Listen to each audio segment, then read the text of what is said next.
सल्लल्लाहु अलैहि वसल्लम पर वही का इब्तदाई दौर अच्छे सच्चे पाकीज़ा ख्वाबों से शुरू हुआ। आप सल्लल्लाहु अलैहि वसल्लम ख्वाब में जो कुछ देखते वो सुबह की रोशनी की तरह सही और सच्चा साबित होता।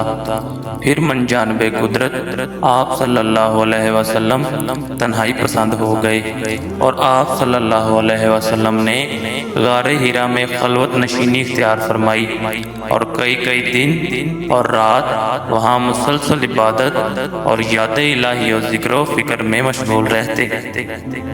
जब तक घर आने को दिल ना चाहता तो शाह हमरा लिए वहाँ रहते। तो शाह ख़त्म होने पर ही अहलिया मोहतरमा हज़रत खदीजा रज़ी अल्लाह ताला अन्हा के पास तशरीफ़ लाते और कुछ तोशा हमरा लेकर फिर वहाँ जाकर खलवत गज़ी हो जाते।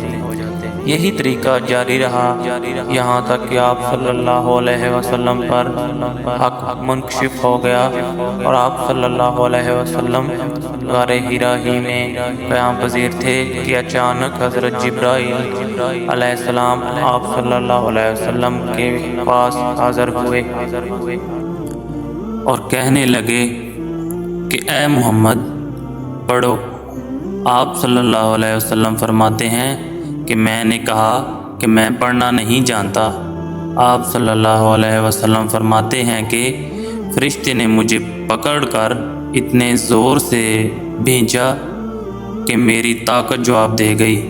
फिर मुझे छोड़कर कहा कि पढ़ो। मैंने फिर वही जवाब दिया कि मैं पढ़ा हुआ नहीं हूँ।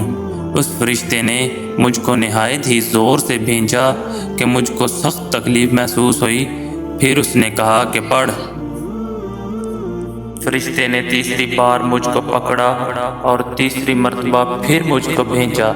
फिर मुझे छोड़ दिया और कहने लगा कि पढ़ो अपने रब के नाम की मदद से जिसने पैदा किया और इंसान को खून की फुटकी से बनाया।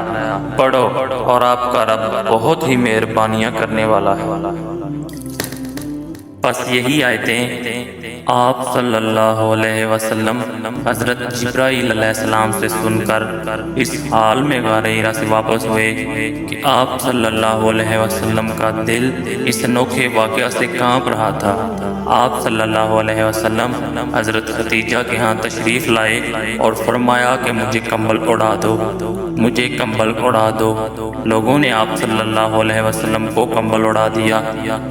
जब आप सल्लल्लाहु अलैहि वसल्लम का डर जाता रहा तो आप सल्लल्लाहु अलैहि वसल्लम ने अपनी ज़ौजा मोहतरमा हज़रत खदीजा रज़ी अल्लाह ताला अन्हा को तफसील के साथ ये वाक़या सुनाया और फरमाने लगे कि मुझको अब अपनी जान का खौफ हो गया है।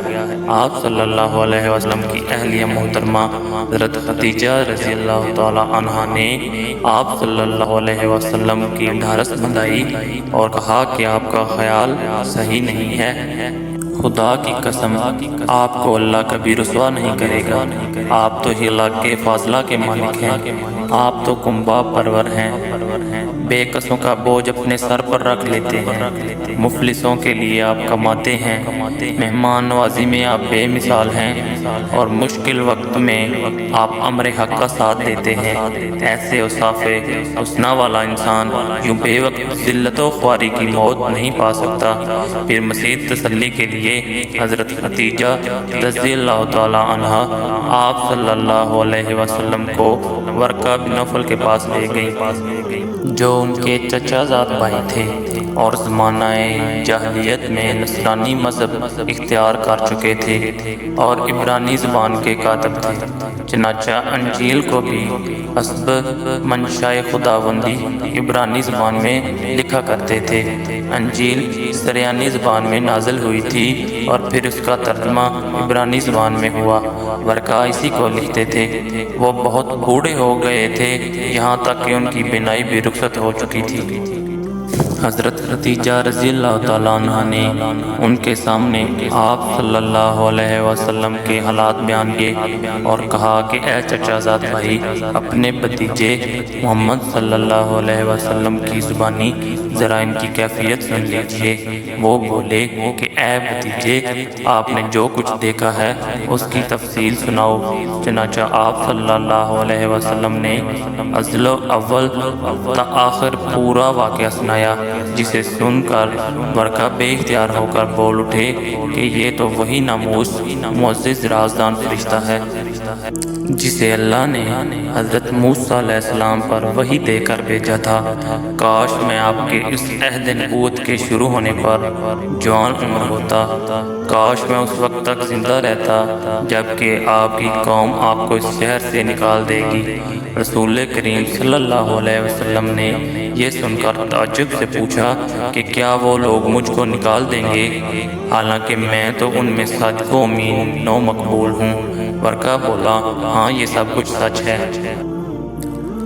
مگر جو شخص بھی آپ کی طرح امر حق لے کر آیا لوگ اس کے دشمن ہی ہو گئے ہیں۔ اگر مجھے آپ کی نبوت کا وہ زمانہ مل جائے تو میں آپ کی پوری مدد کروں گا۔ مگر ورقہ کچھ دنوں کے بعد انتقال کر گئے، پھر کچھ عرصہ تک وحی کی آمد موقوف رہی۔